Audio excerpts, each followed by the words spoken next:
अस्सलाम वालेकुम ख़वातीन और हज़रात, हस्बे हाल ईद स्पेशल शो के साथ मैं हूं आपका मेज़बान फरीद रईस।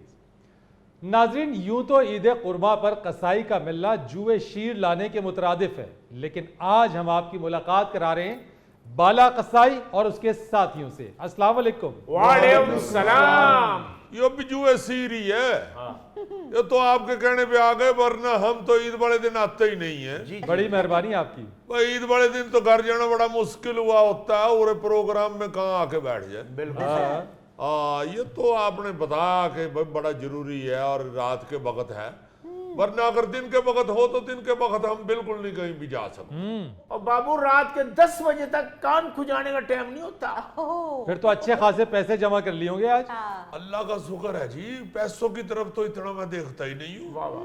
मैं तो देखता हूँ जो आदमी जो है शौक से कुर्बानी करता है, ये बात उसकी तरफ ही जाते हैं। पैसे वैसे वो खुद ही फिर अच्छे दे देते हैं। अच्छा, प्रोटोकॉल हमें तो चाहिए होता है, सीधी बात है। उरे आके सबसे पहली परेशानी यो हुई है कि आपके कहने पे उरे आ तो गए, आपने को प्रोटोकॉल ठीक नहीं दिया। प्रोटोकॉल की तुम बात करते हो, मुंह मांगे पैसे मांगते हो, फिर प्रोटोकॉल किस बात का? 21 तोपों की सलामी दे तुम्हें। चलो 21 ना से ही को 11 को तो हो जाती। नो कर लो।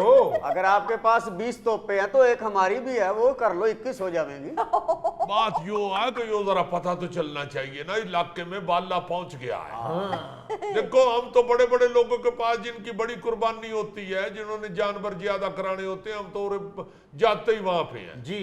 छोटी मोटी जगह पे हम जाते ही नहीं है। प्रोग्राम बहुत बड़ा है बाला कसाई, इस बड़े प्रोग्राम में तुम्हें बुलाया और तुम्हारे साथियों को। ओ भाई ठीक है आपकी बात, मगर हम तो इस वक्त प्रोग्रामों की बजाय वहां जाते हैं जहाँ जानवर होते हैं। और ये आपकी शक्ल तो जानवर से मिलती नहीं है। अच्छे बड़े स्मार्ट आदमी, हीरो टाइप बंदे हो, और बहन हमारी भी बैठी हुई है, बड़ी प्यारी लग रही है। इसलिए यो बताना चाहते हैं कि जाते वहां जहाँ जानवर होते हैं। उस्ताद जी बात लंबी हो जानी है, मैं फिर पहुंचता हूं अगली लोकेशन पे। वो मलिक साहब ने कहा था चाहे रात को आना, आज ही है मेरी तरफ। जो शागिर्द मेरा बहुत मेहनती है। अच्छा। ये हर वक्त औजार जरूर चलाता है, इसके सामने तो जानवर न हो तो अपनी शेव करनी शुरू कर देता है। ये कहता उस्ताद जी औजार चलते रहना चाहिए। ये बात बात क्यों है, देखो जहां पे 20-20, 25-25, 30-30 जानवर होते हैं ना, पहले दिन तो हम पकड़ते हैं वही 3-4 गाहक। अच्छा, सबसे पहले तो मियाँ इजाज साहब की तरफ, इजाज भाई बड़े अच्छे आदमी हैं। 7-8 ऊंट लिए होते हैं उन्होंने, 10-12 गाय होती है, बछड़े होते हैं, और उसके बाद को 20-25 बकरे भी होते हैं। लेकिन इतनी लंबी चौड़ी कुर्बानी हम 5-6 घंटे में करके आ जाते हैं। हाँ, उसके बाद अगली तरफ पहुंच जाते हैं। तो अगली तरफ और कहाँ कहाँ गए? बस सबसे पहले तो गए जरदारी साहब की तरफ, क्योंकि उन्होंने कहा हुआ था बाले बेटा टाइम पे पहुंच जाना। हाँ, वहां गए तो खुश हो गई तबीयत, भाई सैकड़ों बकरे बांधे हुए। अच्छा। मैंने कहा जनाब जानवर कहाँ? कहते वो नजर नहीं आ रहे तन्ने, जानवर ही है सारे। जब जानवरों की तरफ बढ़े हैं तो जानवरों में से एक नारे की आवाज आई है, जिए बुड्ढो। मैंने कहा हजूर बकरे तो नारे लगा रहे हैं। कहते हैं बस जो जो ये वाला नारा लगाए उसे छोड़ दो, बाकी सारे कुर्बान कर दो। बकरे भी ये नारे लगा रहे थे? जी जनाब, जरदारी साहब के पास पहुंचे ना तो वहां तो बेजुबान चीज भी नारा लगा देती है। फरीद भाई बकरे तो इतने देर लग रहा था, कोई जलसा हो रहा। अच्छा, मैंने कहा जरदारी साहब इतने बकरे कैसे हम जिबा करेंगे? कहते हैं बेटा जरदारी टेक्निक इस्तेमाल करो। जरदारी टेक्निक? जी, कहने लगे छुरी का इशारा किसी और बकरे की तरफ करो और फेरो किसी और पे। ओ, बस जो ही टेक्निक इस्तेमाल की है वो भी खुश हो गए, हमारा भी काम खत्म हो गया। तो तुम बड़े माहिर हो अपने फन में। जी हाँ, उसके बाद पहुंचे डार साहब की तरफ। इसहाक डार साहब के पास भी गए? जी हाँ जाहिर है, वो भी एक बड़े आदमी है। उन्होंने भी फोन किया हुआ था, बाले मेरी तरफ जरूर आना है और पहले दिन ही आना है। मगर उनकी तरफ जब पहुंचे तो लेने के देने पड़ गए। वो क्यों? जब फोन किया डार साहब ने, मैंने कहा कुर्बानी कितनी है? कहते हैं बेटा फिक्र ना कर, पूरी मुल्की खजाने जितनी कुर्बानी है। मैंने कहा फिर तो बहुत ज्यादा अब जानवर होंगे। जब वहां पहुंचा मैंने कहा जनाब कहाँ है जानवर? नजर नहीं आ रहा। मोटे शीशों वाली ऐनक थमा के कहने लगे, ये लगा के जरा देखो अपने पांव की तरफ बकरा खड़ा है। जब मोटे शीशों वाली ऐनक लगा के देखा तो खरगोश जितना बकरा खड़ा था। मैंने कहा यो बकरा, कहते हैं भाई तुम्हें बताया था जितना मुल्क की खजाना है उतनी कुर्बानी है। हाय। बस बाएं हाथ से बकरा उठाया, दाएं हाथ से सुरी फेरी, जल्दी जल्दी हाथों में ही बना बनू के उनको पेश किया। बकरा तो बाबूजी इतना छोटा था, उसकी कुर्बानी ऐसे हो गई जैसे बंद मक्खन नहीं लगाते। उसके बाद डार साहब कहने लगे बेटा आप जल्दी से इसके 3 हिस्से कर दो। अच्छा। वो मैंने कहा जनाब इसके 3 हिस्से करके क्या करना?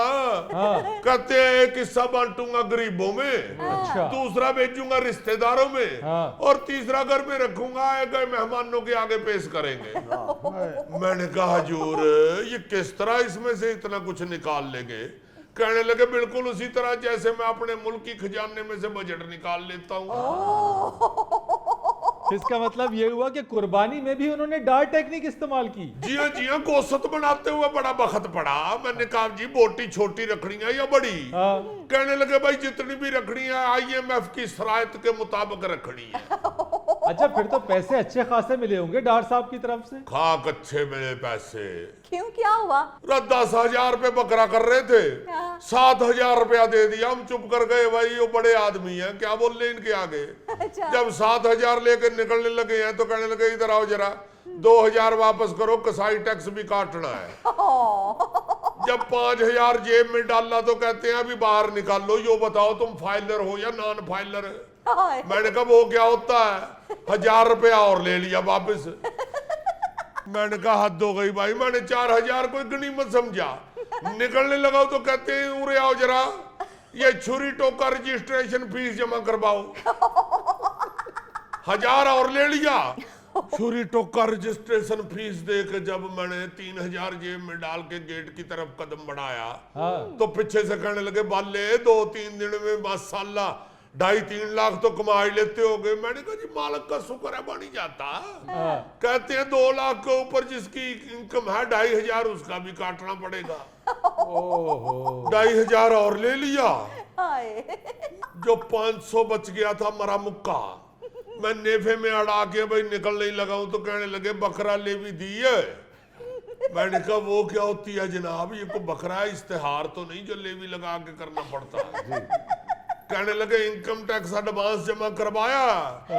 मैंने कहा हजूर गरीब आदमी है क्यों इस तरह कर रहे हैं? कहने लगे अभी तो कैपिटल गेन टैक्स भी रहता है।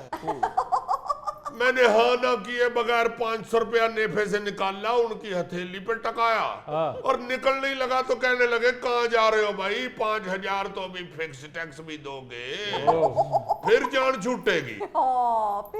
फिर क्या जी, मैंने सगिर्द से छुरी लेकर डार साहब को पकड़ाई, उनके पांव में लेट गया। मैंने कहा जनाब छुरी फेर दे गरीब आदमी की।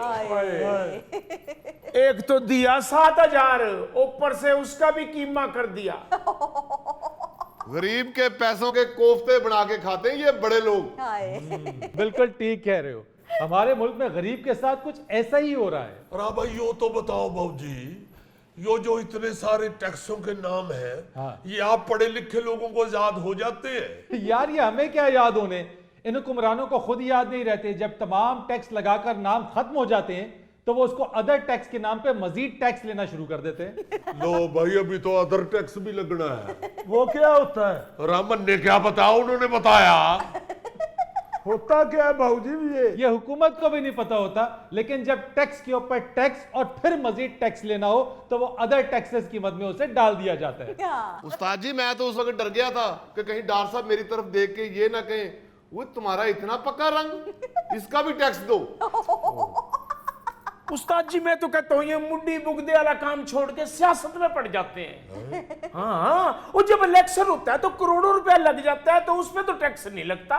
बिल्कुल सही कह रहे हो। और सर बाद में करोड़ों रुपया इकट्ठा भी हो जाता है, बल्कि अरबों।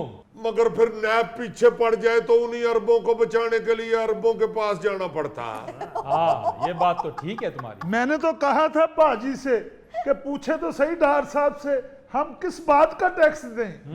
तुम्हारी तो मत बज गई है खल्ले उतार उतार के। अक्लमंद आदमी के लिए इशारा ही काफी होता है। यो तन्ने पता नहीं कि गरीब आदमी की तरफ से पूछे जाने वाले सवाल पे डार साहब थप्पड़ भी मार देते हैं।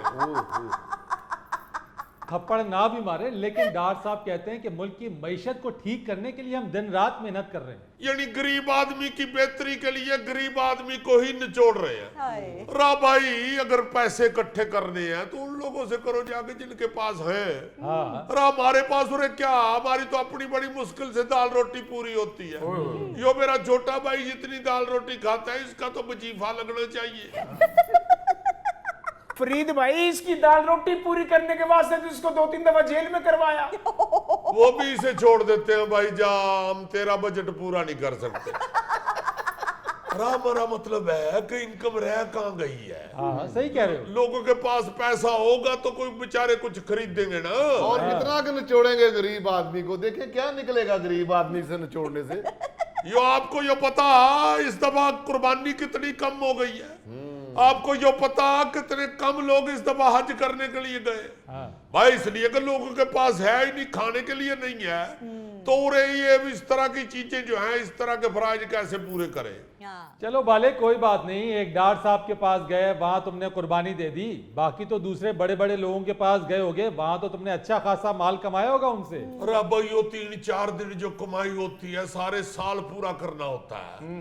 सारा साल अपना घर चलाना होता है। गए तो बहुत बहुत बड़े लोगों के पास हैं। चले सुनते हैं अभी तुमसे कि तुम कहाँ कहाँ गए।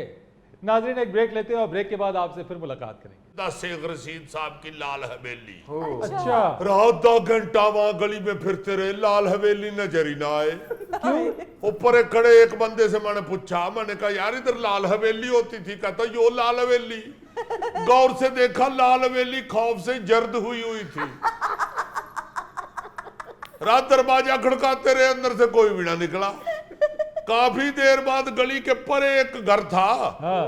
उसके दरवाजे के अंदर से शेख साहब ने मुंह निकाल के कहा, इधर आ जाओ।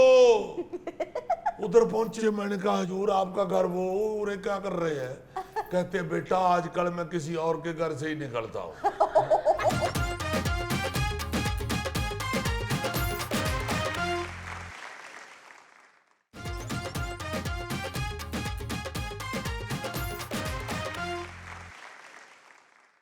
हाँ जी, क्या बता रहे थे आप लोग? और जनाब चौधरी सुजात साहब की तरफ पहुंचे हैं, मजा आ गया। हाय। अच्छा। यकीन करना कि उन्होंने कहा भाई उरे बैठो, कुर्बानी बाद में करना, पहले खाना खाओ। हाँ, साथ गुड़ वाले चावल भी खिलाए। हाँ, यो भी खिलाएगी। मैं करूंगी लुफ्त आगा।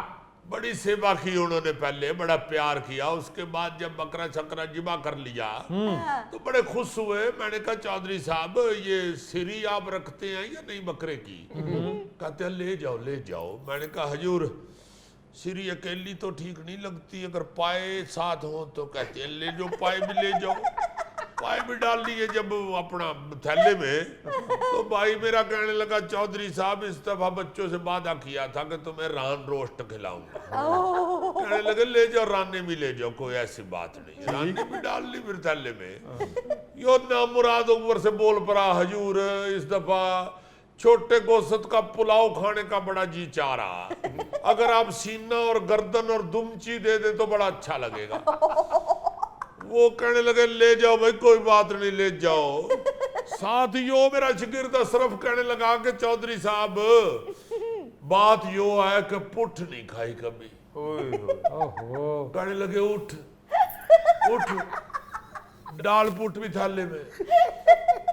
पुठ भी थाले में जब डाल ली तो जुगनू वो जो सबसे आखिर में बैठा हुआ, कहने का चौधरी साहब खाल किसी मदरसे को देनी है या वो हम ले जाए? मुझे कहने लगे बाले बेटे। मैंने कहा जी चौधरी साहब। कहते थाला वापस उल्टा सारा। मैंने कहा लो भाई शामत आ गई। मैंने थैला सारा वापस उल्टाया। हाँ। कहते बेटा वो जिंदा बकरा जो बंधा हुआ ना वो खोल के ले जा। यानी पूरा जिंदा बकरा दे दिया? हाँ जी, उस्ताद ने मुझे ऑर्डर किया कि खोलो बकरा और ले चलो।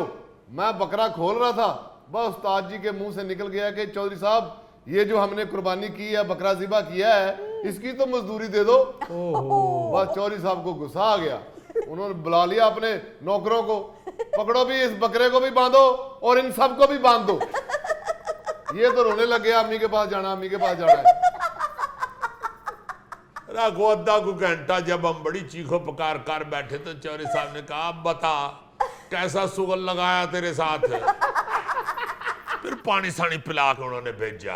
वहां से निकल के गए हम सीधा शेख रशीद साहब की लाल हवेली। अच्छा, रात 2 घंटा वहां गली में फिरते रहे, लाल हवेली नजर ही ना आए। ऊपर एक खड़े एक बंदे से मैंने पूछा, मैंने कहा यार इधर लाल हवेली होती थी? कहता यो लाल हवेली। गौर से देखा, लाल हवेली खौफ से जर्द हुई थी। रात दरवाजा खड़काते रहे, अंदर से कोई भी ना निकला। काफी देर बाद गली के परे एक घर था। हाँ। उसके दरवाजे के अंदर से शेख साहब ने मुंह निकाल के कहा, इधर आ जाओ। उधर पहुंचे, मैंने कहा हजूर आपका घर वो उरे क्या कर रहे हैं? कहते बेटा आजकल मैं किसी और के घर से ही निकलता हूँ।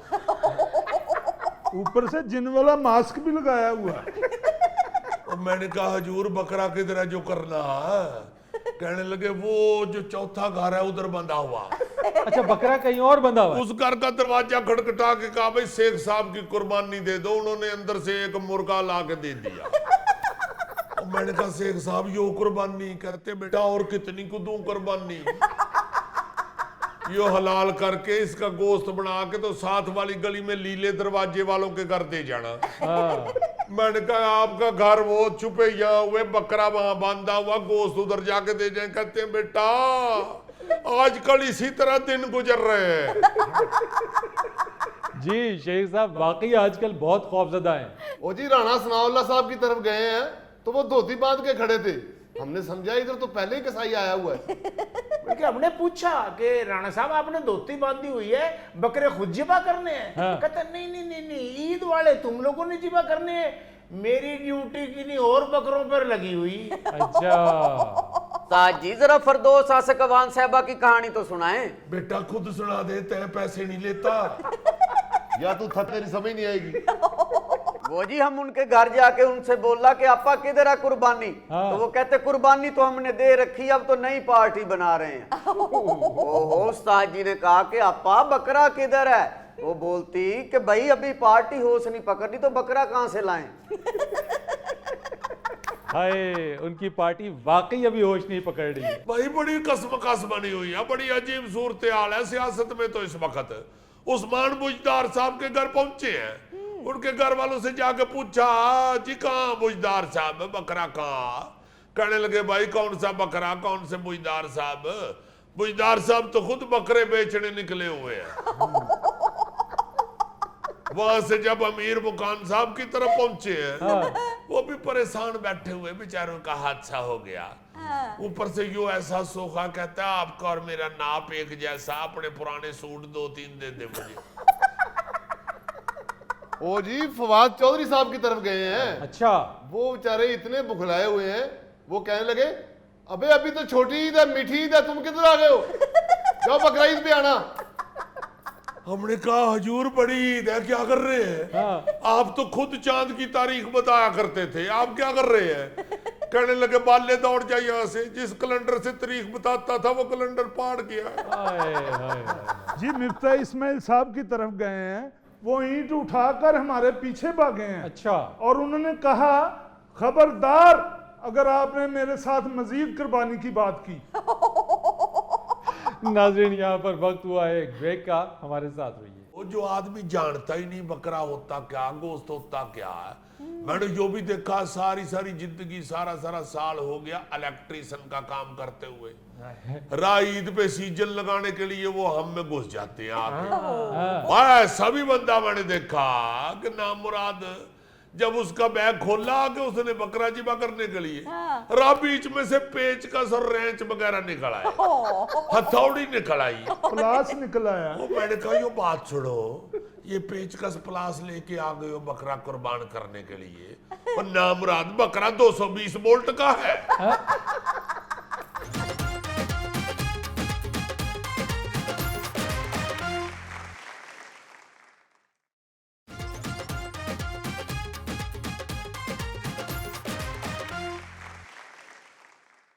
अरे भाई यहाँ क्या कर रहे हो? उधर जाओ, वहां जाके बैठो। ओ अच्छा बाबू नाराज तो ना हो। वेड़े जिबा करा लो और ऊँट का गोश्त बनवा लो 10,000 में, बकरे चाहे छतरे चाहे दुम्बे। हाँ आ गया हाँ बाला कसाई, आ गया हाँ बाला कसाई। रे बैठ जा, कितना शौक है तन्ने मंदी हसन के गाने गाने का। अच्छा बाले, ये बताओ तुम्हारे ये सारे लोग ट्रेंड है? राह से एक नंबर, अच्छा? पूरी पूरी ट्रेनिंग दे रखी है। यो काम नहीं आता तो फिर करना किस लिए? बाबूजी हम उन लोगों की तरह नहीं है जो सीजन लगाने के लिए आ जाते हैं। और हमारा काम ही है जद्दी पुश्ती। हाँ। हम तो काम ही यो करते हैं। सारे लड़के ट्रेंड है मेरे। यो तो वैसे छोटा भाई भी है गोगा, यो तो ऐसी खाल उतारता है, आज तक कभी टक नहीं लगने दिया। अच्छा। बेशक इसकी खाल पकड़ के आप फौरी तौर पे उसी वक्त जैकेट बनवा लो। और यो जो असरा बैठा हुआ, ऐसा रान का गोश्त कोई नहीं बनाता। मछली निकालता यूं लगता अभी तैरना शुरू कर देगी। यो जो फजल है, हाँ। फजल ऐसी प्यारी पुट काटता बिल्कुल सेंटर में। अगर किसी वक्त बीच में दूध फंस भी जाए तो वो जुगनू जाके अंदर से खींच लाता दूध। कभी बोटी खराब नहीं होने दी। बोटी वो होती है जो मुंह से कहे मैं बोटी हूँ। अच्छा, ऐसी बोटी बनाता है गंडेरी जैसी। हाँ जी हाँ जी, यो इसी चक्कर में बच्चों को कहता है बेटा गोश्त मैं खाता हूँ, तुम ये गंडेरी खा लो। तो बाले, इनको ट्रेनिंग देते कैसे हो? इतना ट्रेन किया कैसे? हाँ भाई, अरसे लगे हुए हैं। यो तो खैर बचपन से ही मेरे साथ ही, हमारे वालिद साहब भी यो ही काम करते थे। अच्छा। फजल जो है यो तो जब मुल्तान से आया सीधा मेरी दुकान पे आया था। अच्छा। इसको भी 5-6 साल हो गए।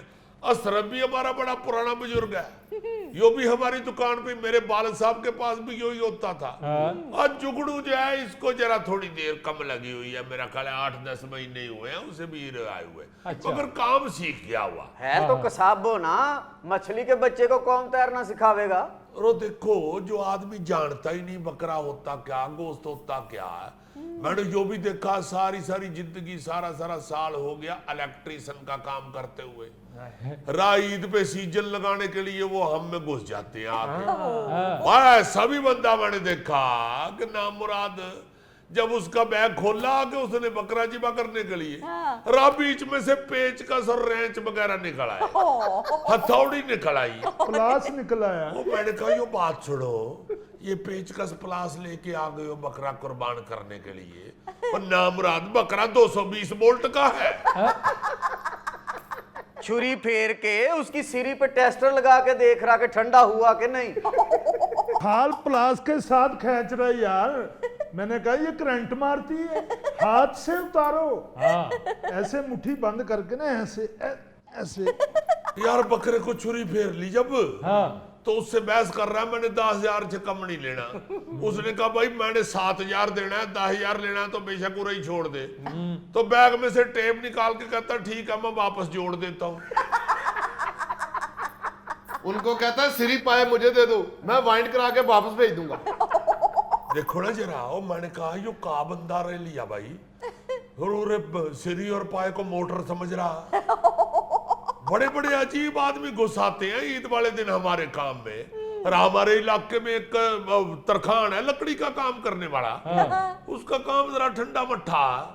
रात देखो ईद वाले दिन कसाई बन जाता है।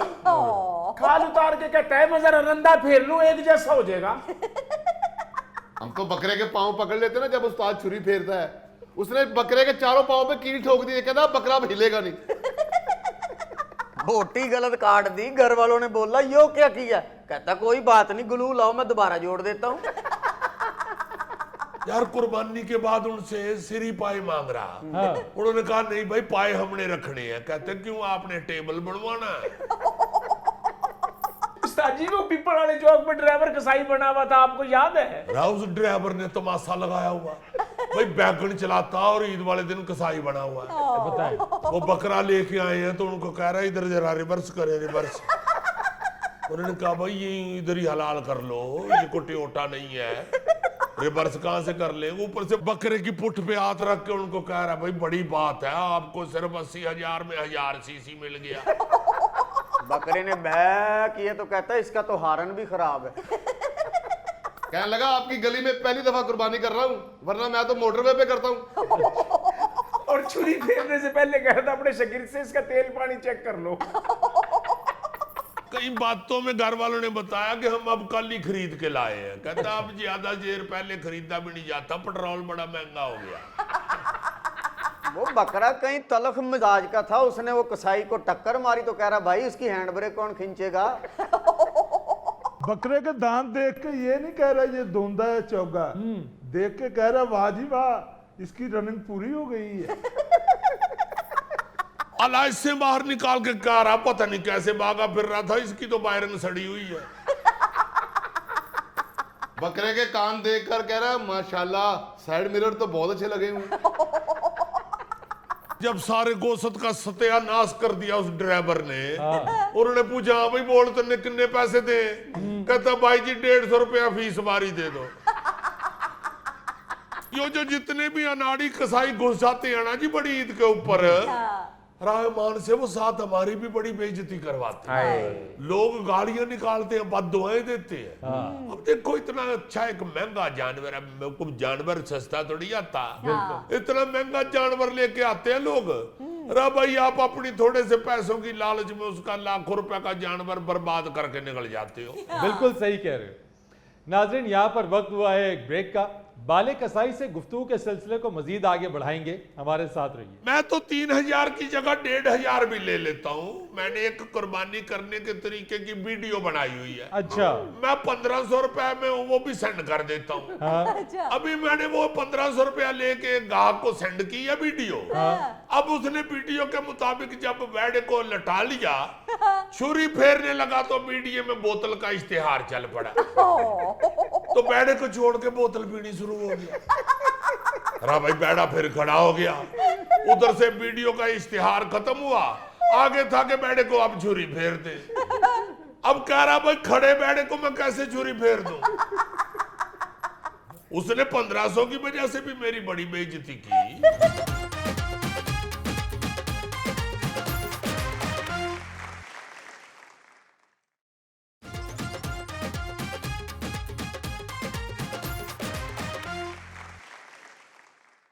यार बाले, तुमने ये ऑनलाइन कुर्बानी की सहूलत भी दे रखी है। ये ऑनलाइन कुर्बानी क्या है? भाई बात यो है कि कसाई मिलने रहा, जो आदमी मुझे जानता है उसे पता है बाला एक नंबर गोश्त करता है और काम को जानता है। हाँ, उनको फिर हमारे साथ राब्ता करना पड़ता है। अब इतनी हम कुर्बानी कर नहीं सकते जितनी हमारे पास गाहकी पड़ती है। फिर हमने यो सहूलत भी शुरू कर दी कि भाई जिसके पास हम खुद नहीं जा सकते वो में 3000 रुपया दे दे कुर्बानी का। अच्छा। हम उसे ऑनलाइन बताते रहेंगे, खुद कर ले। यो भी हो सकता है, बताना ही होता है ना पास से। इन सगिर्दों को भी तो मैं बताता ही हूँ ना कि भाई यो कर, यो ना कर, ऐसे कर, छुरी इस तरह पकड़ ले, इस तरह बोटी बना ले, यहाँ से काट ले, यहाँ से ना काट। यो ही सारा ऑनलाइन मैं बता देता हूँ। 3000 रुपया आप मेरे अकाउंट में भेज दे, मैं आपको वीडियो कॉल के ऊपर हदायत देता रहूंगा, आप अपनी कुर्बानी खुद कर ले। तो यार बाले, ये कैसे मुमकिन है? अब तो हार्ट के ऑपरेशन शुरू हो गए हुए हैं, रिमोट कर रहा होता ऑपरेशन और पीछे डॉक्टर बैठ के तो वीडियो कॉल पे सिर्फ इंस्ट्रक्शन दे रहा होता। अब देखो ना, आराम से बताया जा सकता वीडियो कॉल के ऊपर। एक बंदा शुरू हो जाए, दूसरा वीडियो कॉल मिला के उस तरफ कर दे, मैं आपको बताना शुरू कर दूंगा। हाँ, किसी वक्त यो नुकसान हो सकता है, कुर्बानी यो खराब हो सकती है कि आपका नेटवर्क वीक हो जाए। मैं आपको बता रहा हूं कि आप खाल नीचे की तरफ खींचे तो नेटवर्क खराब होने की वजह से बीच में से नीचे एडिट हो जाए। आप सिर्फ इतना ही सुने कि खाल खींचनी है, आप नीचे की बजाय ऊपर की तरफ खींचना शुरू कर दे, वो उतरने की बजाय फिर चढ़ना शुरू हो जाए। एक दफा उस्ताद ऑनलाइन वेड़े की कुर्बानी करवा रहा था। अच्छा, वो वेड़ा उठ के भाग गया। अब उस्ताद कहे कि वेड़े के पीछे भागो, वो भागे ना बेचारे। फिर उन्होंने आगे पैसे भी वापस लिए और उस्ताद की बेइज्जती भी बड़ी की।